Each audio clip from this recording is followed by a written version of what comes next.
Hello everyone, welcome back to another of the spring training series brought to you by the Nozzle Heads. Today we're going to be talking about Liberty and Enlist E3 soybeans. And so we know that we've seen an increase in the amount of these type of soybeans that are out there and the herbicide management options. Liberty is obviously a very important part to that. So we want to give you some guidance on how we could possibly manage that in the best way and get the right value out of our applications. Yeah, and Liberty, focusing on that chemistry for applications. Jared and Mike did an excellent video on optimizing Liberty applications. So we're really going to focus on the tank mix of Liberty and Enlist 1 and those applications in E3 soybeans for this video. But definitely take a look at that video again on optimizing Liberty applications to get an idea, because E3 soybeans, they're glufosinate tolerant, they're Enlist 1 or 2,4-D tolerant, and then they're also glyphosate tolerant. So we've got options available for post applications. And this tank mix of Liberty plus Enlist 1, we think it's an excellent option and an opportunity for the Enlist E3 acre. That's right. When we look at this, we're looking at our use rates, and the thing I think sometimes the misnomer comes out of when we try to tank mix products, people think about cutting rates of one or the other, and this is really not the case here. We want to make sure we're bringing both forces to bear with these products here. So our use rates for this, we're looking at Liberty anywhere between 32 and 43 ounces, and the Enlist 1 rate is going to be between 24 and 32 ounces out there as well.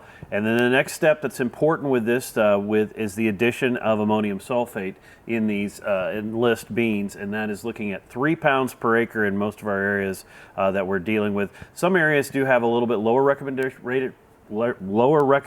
rate, but overall 3 pounds is kind of our general rule of thumb that we use. Yeah, and that's really going after maximizing or optimizing the Liberty portion of the tank mix, and that's the mindset that we want to have. We want to maximize the activity out of both, as Brady said, the use rates, and then we also have options for additional tank mixes. So glyphosate, as I mentioned, it's also the E3 acre is also glyphosate tolerant, and then of course residuals, and we're going to circle back to that because that is a very important topic. But this kind of paints the beginning start of the picture, and be mindful of any other additives. We know that we've seen recommendations for crop oil or COC with Enlist 1 applications. Just be mindful in your area of what those recommendations are, because more than likely or not, they're going to be able to be utilized in the tank mix of the two.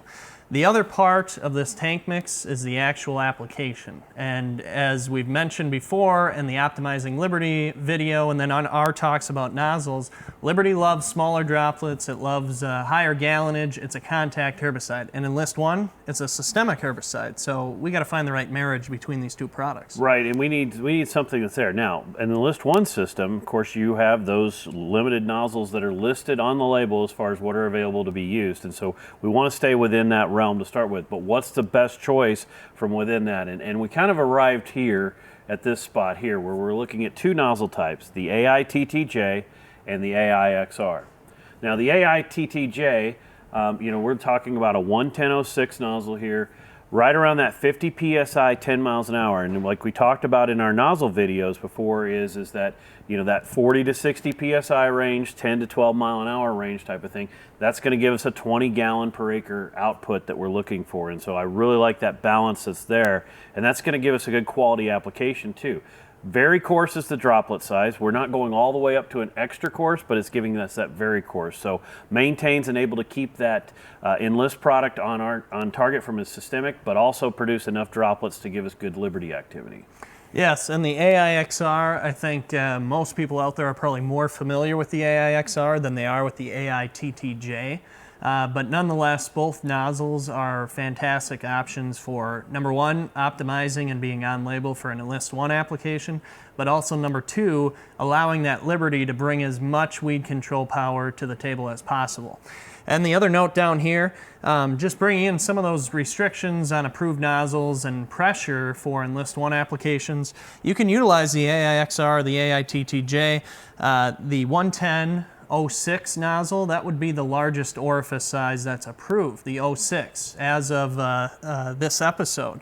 And the highest pressure you could use would be 60 psi. So just an example here of keep in mind those restrictions and know that we can get to a great spot to be in to optimize activity out of both these products.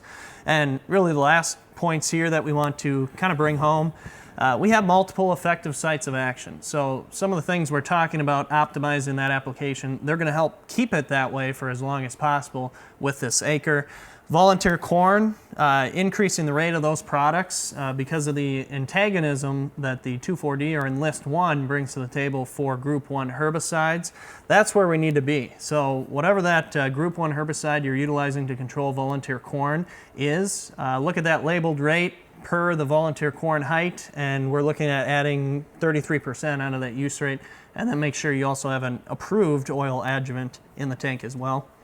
And of course, we don't want to forget the last point we're going to drive home here is residuals. All of these programs, anything we're talking about soybean weed control, we're always going to be talking about residuals being a big player in that, and that is using residuals in the pre part and then also bringing them into the post part so we can layer those and maintain that so we can allow the post products that we just talked about to have smaller weeds to work on, less density to work on, those type of things like that, basically making our weed control more effective all the way around. Definitely. Small weeds, that's where we want to be. I know we have a pretty heavy hitter, a pretty good hammer here with the combination of Liberty and Enlist 1, but small weeds is still where we want to be with that application. So thanks for tuning in. That's the episode for today. Hey folks, thanks for watching. The thoughts and comments expressed on these videos are the opinions of the nozzle heads. Be sure to like and subscribe down below to be notified of new videos and content.